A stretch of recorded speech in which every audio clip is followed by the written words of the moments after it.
sun don't shine in your TV. Listen up and I'll tell a story about an artist growing old. Welcome back to the Unified Field.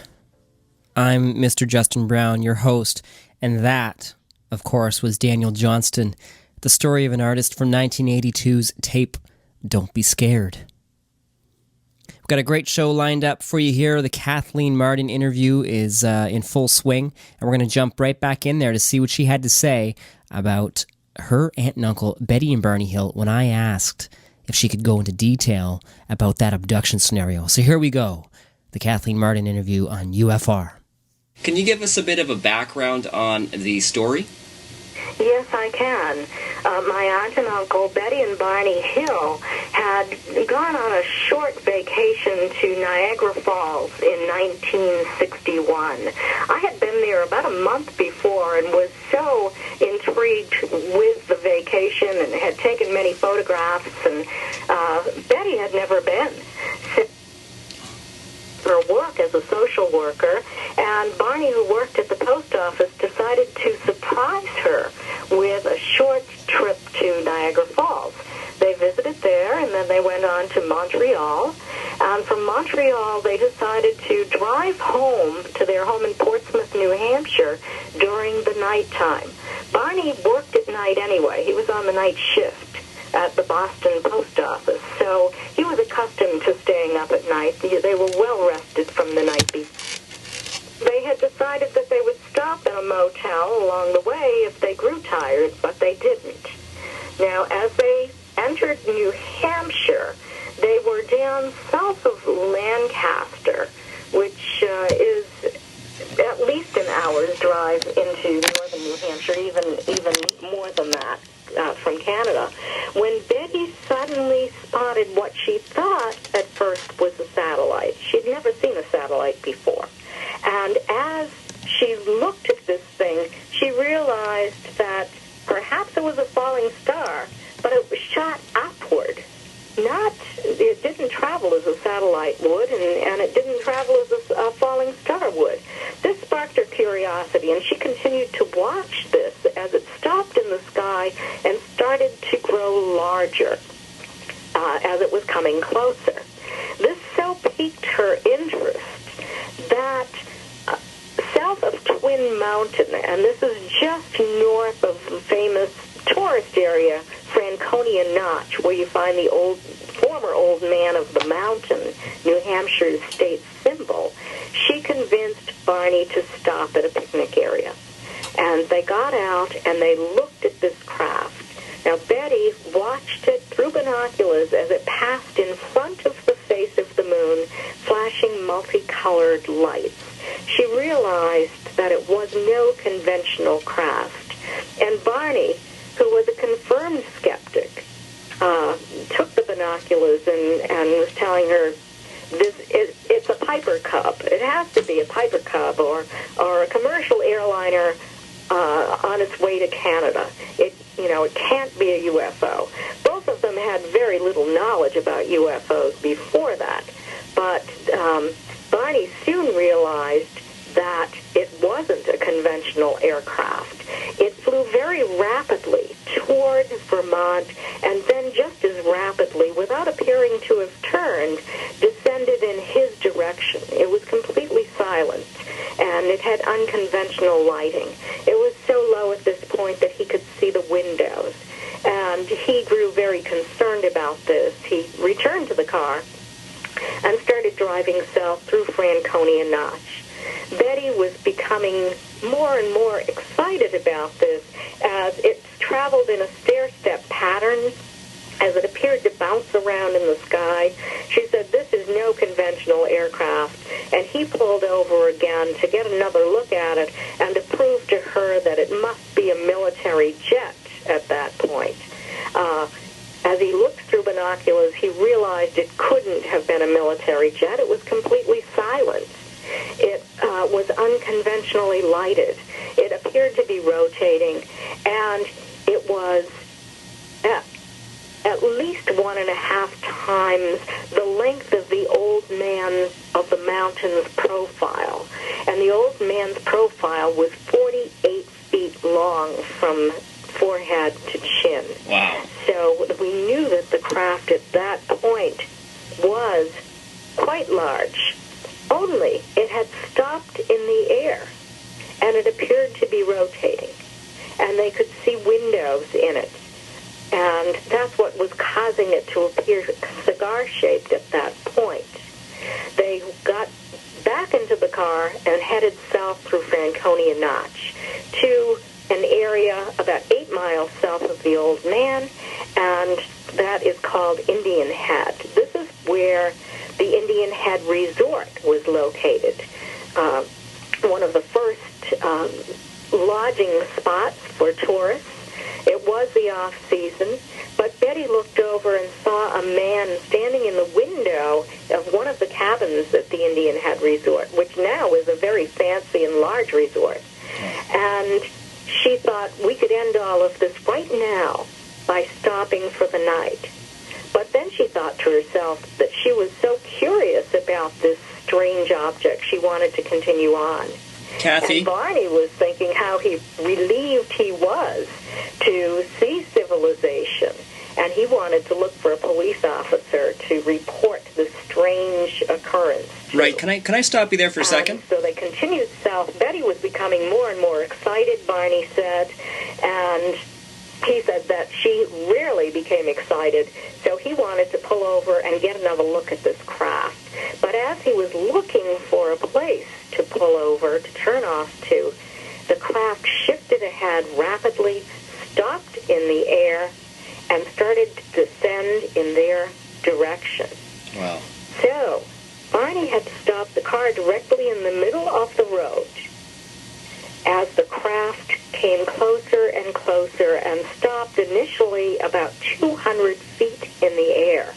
At that point, they could see that it was a disc, that it had a forward row of intensely lighted windows, and a red light started to telescope out of each side of this disc.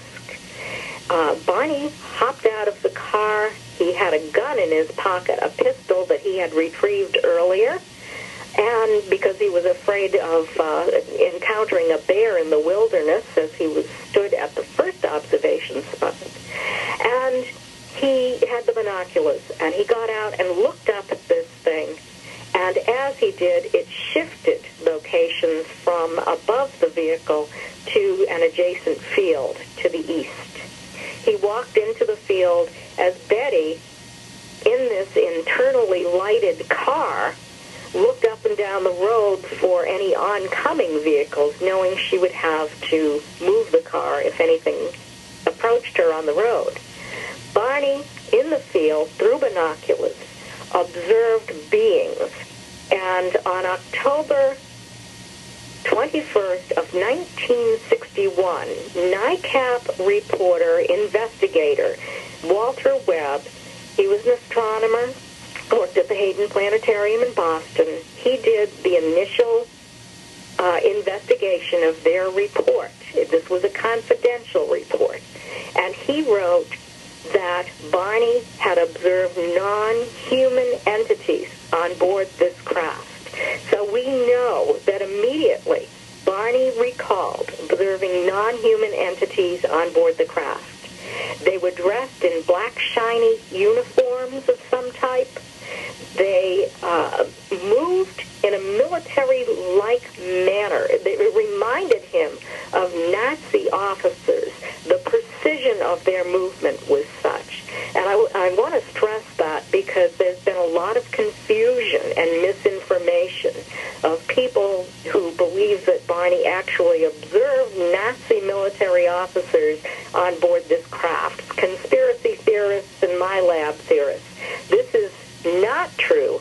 Barney observed non-human entities dressed in black, shiny outfits that reminded him of the movement of Nazi officers. Incredible. One stayed at the window.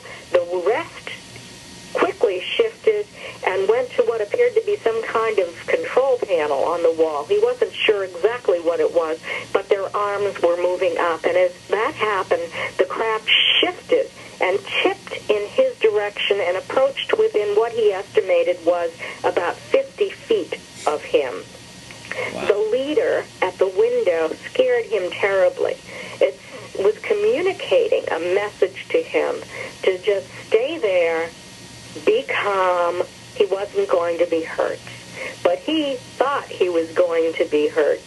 Something started to drop out of the bottom of the craft, and he became very, very frightened. He was afraid he was going to be captured. He gradually and eventually managed to pull those binoculars away from his eyes and to flee to his vehicle. By the time he arrived, he was hysterical, Betty said. He was telling her that he was afraid they were going to be captured. And he got into the car and started heading very rapidly down U.S. Highway Route 3. It was the major north-south New Hampshire route at that time. 93 had not been constructed that far north. And he told Betty to look up because he had observed that as he ran to the craft had shifted overhead, and now it was directly above the vehicle. Betty wasn't aware of that at the time. She wasn't consciously aware of that. That came out under hypnosis. She only recalled looking up and could no longer see the stars. She could no longer see the moon. She saw only blackness overhead. This confused her, and momentarily she and Barney started to hear a series of what she called beeping, code-like beeping sounds. He called them code-like buzzing sounds. And they seemed to bounce off the trunk of their vehicle. It caused their car to vibrate and caused this tingling sensation to pass through their bodies. And when that occurred, they lost recollection of what happened. They stopped talking to each other. They had no conscious memory of traveling along the highway until they were 35 miles south of their initial location by the field. And at that time, they recalled seeing a bright, fiery orb in the road. They remembered that. They had vague memory of encountering a roadblock. They didn't know where or when. They recalled a second series of beeping or buzzing sounds that returned them to full consciousness, and once again they began speaking. And they continued on their drive south, looking in the sky, but not seeing this craft again. When they arrived home in Portsmouth, New Hampshire, they realized they were missing at least 2 hours' time. There was physical evidence that something had happened to them. The dress that Betty had been wearing that was in perfectly fine condition the night before, or the day of the trip, she had been a passenger in the car, had only gotten out at a couple of restaurants and to observe this craft. It had been torn. The lining was torn from waist to hemline. The hem was torn down on one side. There was a 2-inch tear at the top of her zipper on one side and a 1-inch tear on the other side. She knew it had to be repaired, so she folded it, she put it into her closet, and the next time she took it out, there was a pink powdery substance on the dress. Mm-hmm. It has undergone chemical analysis at 5 different laboratories. No one has ever been able to determine what that pink powder was. The tops of Barney's best dress shoes were scuffed. Not only scuffed, they were scraped. He had to relegate them to yard work after that. He was a meticulous dresser, and they had been damaged beyond repair. He could no longer wear them for dress. The trunk of their vehicle, where those buzzing and beeping sounds seemed to be bouncing from, off from had 12 to 18 highly polished concentric circles